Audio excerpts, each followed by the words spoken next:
Guitar scams are on the rise, but we're here to help you with some advice and some stories that have happened to us recently too. So stay tuned. And thanks for joining us.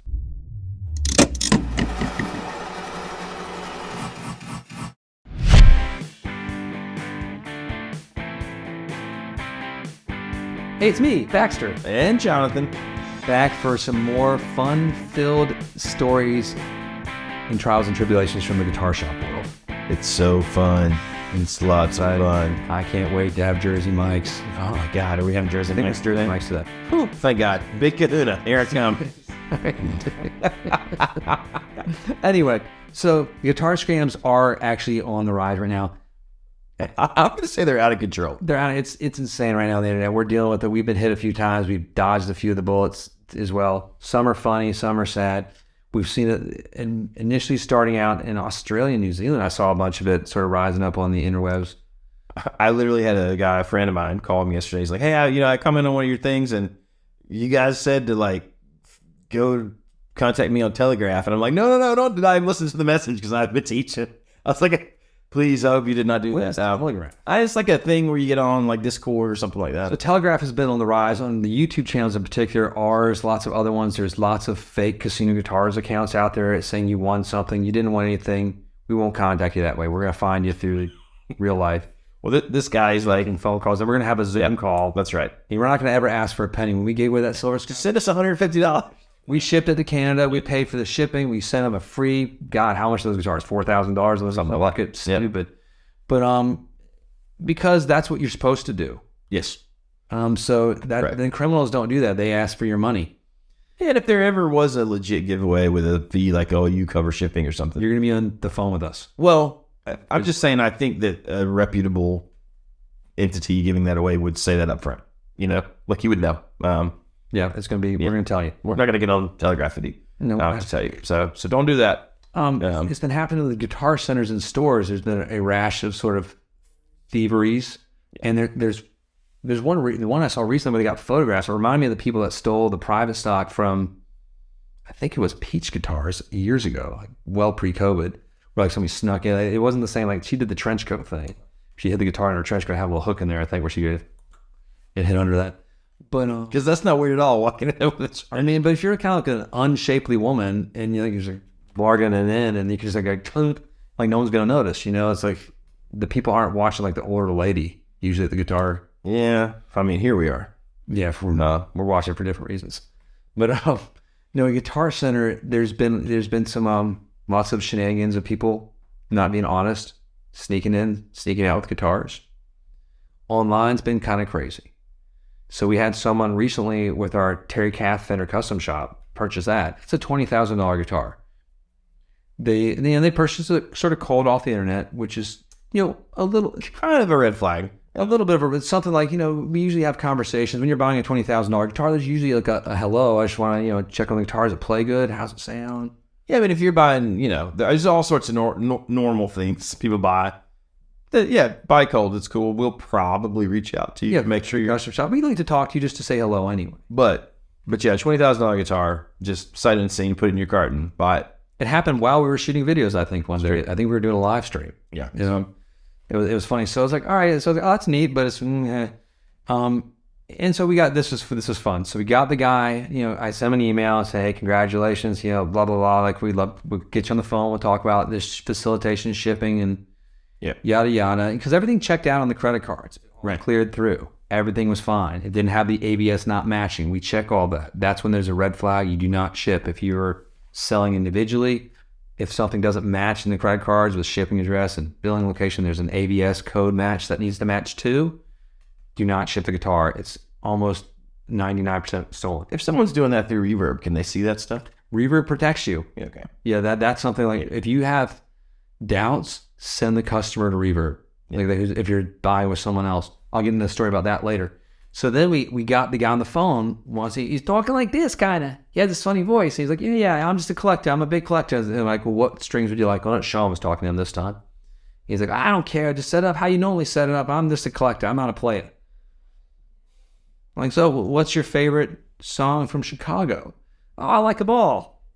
If you're a Chicago fanboy buying a $20,000 guitar, you have a favorite song. It's like, right? There's no one would assume these are like those internet videos where the kids wearing like the Nirvana shirt. You're like, name 3 songs. I know, but it's just like when you're buying 20K, it's like, it's like the Michael Jordan shoes that just sold this week for $2 million. Like, I think that's probably a Michael Jordan fan, not just a fan of Nike. One would think. And like he probably knows some of Michael Jordan's big game moments. I mean, I can't really think of a good reason why that would not be the case, unless you just like are a gigabillionaire and you just have so much money. Maybe I'll dig back in with this.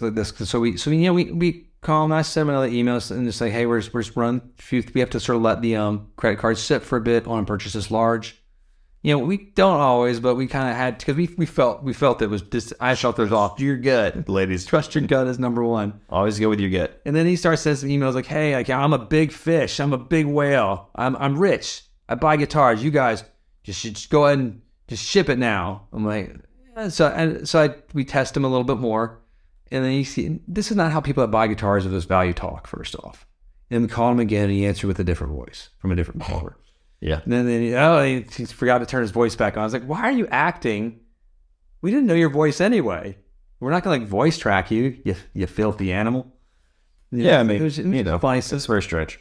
Then I also went the extra step. We called, we got, we have his credit card number, but not easily because it just shows us last 4 digits when someone checks out online. We call the credit card issuer, letting them know what's happening. And we want to verify if it's the same email, same phone numbers, and same everything attached to it. And those didn't match up either. And they're like, yeah, this seems a little wrong. I was like, can you do me a favor and maybe put a hole in this card for the card holder? Like, yeah, we're about to process that right now. I was like, because we want to do the right thing. Yeah. We know that this guy's getting shafted. And then, so it all wraps up. And eventually we get a call from the real owner of the credit card. It's like, oh, guys, that wasn't me that bought the $20,000 guitar. I'm like, we're aware. We know. We didn't ship it. We're good on that. So it's we're fully aware of that. So the guitar's still here if you're interested, anybody. It's please buy it through Reverb. But or just buy it. Give us a call. But and then the same day we had somebody sketchy Taylor guy do it too, and that's a forgery as well. Where things didn't match up. He checked out online with me on the phone, and I could tell everything was off. Everything was off, and it's a forgery. And then I had a fella call yesterday. He was like, hey, I just sold my amp for Reverb. I'm like, that's awesome. He's like, a Marshall. I was asking $2,750. He bought it for $27. I'm like, that's cool. He's like, he sent me a message saying, I'm going to send a check, then I'll have my hauler come and pick it up. By the way, I'm a Nigerian prince. Nice to meet you. Are you? No, it was funny. I started laughing immediately. I was like, oh, this is beyond red flags. It's like red fire. It's I'm going to send a check and my hauler will come pick it up. Now, if you want to work an off-channel buy, people do that through Reverb all the time. That's fine, do that. But it's like, that's what Reverb's great about. My advice was like, you tell this customer, just check out through the normal measures on Reverb and you can have your hauler come pick it up. Reverb protects you. I will say I've noticed, like, it used to be not too long ago where you sort of immediately knew that was the thing. My person's going to get in touch with you and bring you a money order, blah, blah, blah. But now I feel like there's even been a few times where I had quite a few interactions. I'm talking about selling personal gear before we got to where they said some weird, dumb thing like that. I'm like, oh, okay, this is a scam. It's really, they're getting better. So they're getting good. I mean, this guy on the Terry Cath is pretty poor. Well, that's pretty poor. His job. It was funny. Yeah. We were having a little fun with him too. Yeah.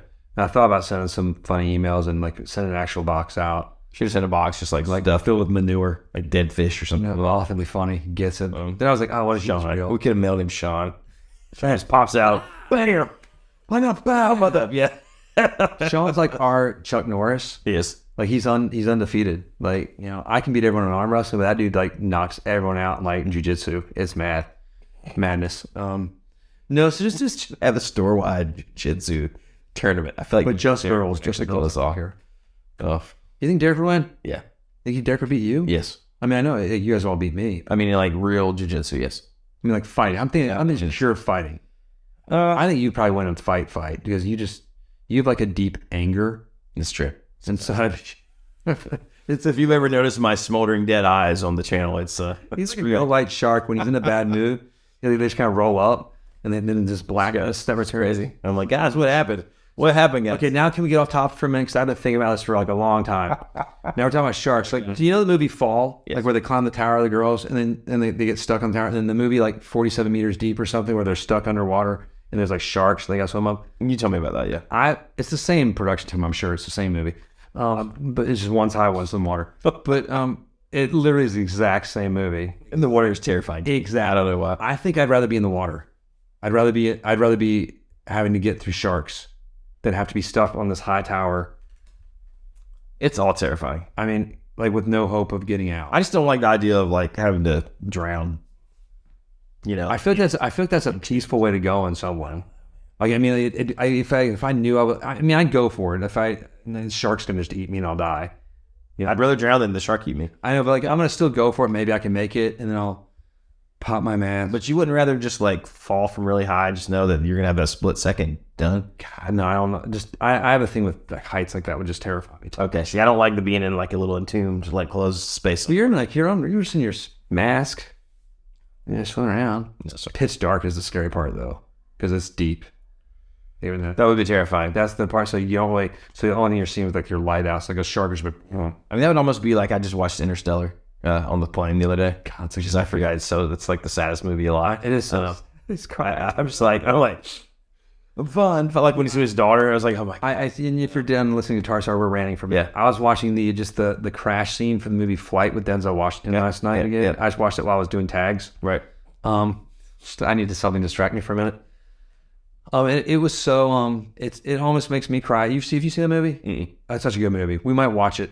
Okay. It's like there's a part where he has one of the flight attendants. She's like, hey, he's like, what's your son's name? She goes, Trevor. He's like, say hi to Trevor. She's like, what? He's like, they're crashing right now. He's like, say hi to Trevor. He's like, he should say it's the black box. He's like, so we're getting ready to die.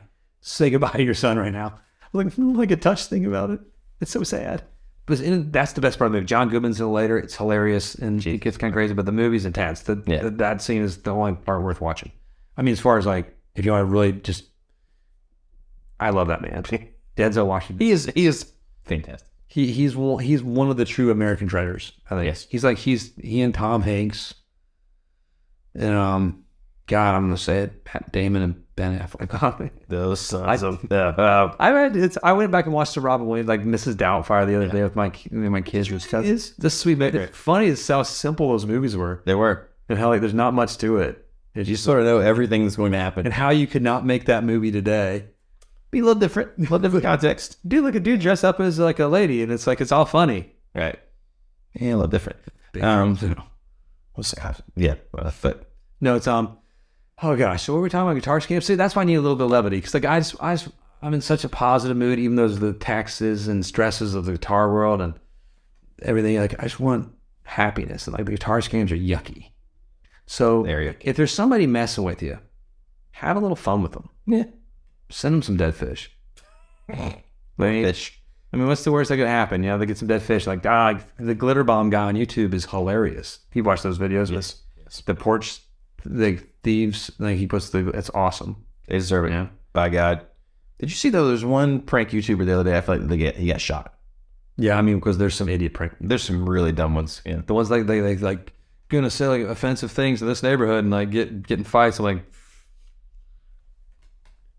So then you watch some of the ones and you realize some of these guys they're totally fake too. Like like it's all scripted. Like, yeah, no. Like some of the ones that I really liked and enjoyed, but like some of the shampoo ones, like it's just fake. They're not getting. Where the guy's like, oh my God, where's the shampoo coming from? I like the super buff dudes and super hot chicks. Yeah. Like, well, cool. And like I still like them. I enjoy. But my favorite YouTube videos, I still go back and watch the Puppy Chow, Puppy Hood commercials with the King Charles Cavalier. Those I just watch the commercials. It's like little stories of a guy buying a dog and him feeding it home. And they're like probably 5 years old at this point. I just enjoy the YouTube videos. So if you're that actor, I think you did a great job. You're one of my favorite actors out there. Way to go. You did. I've watched those videos countless times with my kids. We'll watch them before we go to bed sometimes. There you go. It's upsetting. That and Daniel Tiger. I love it. Count to 10.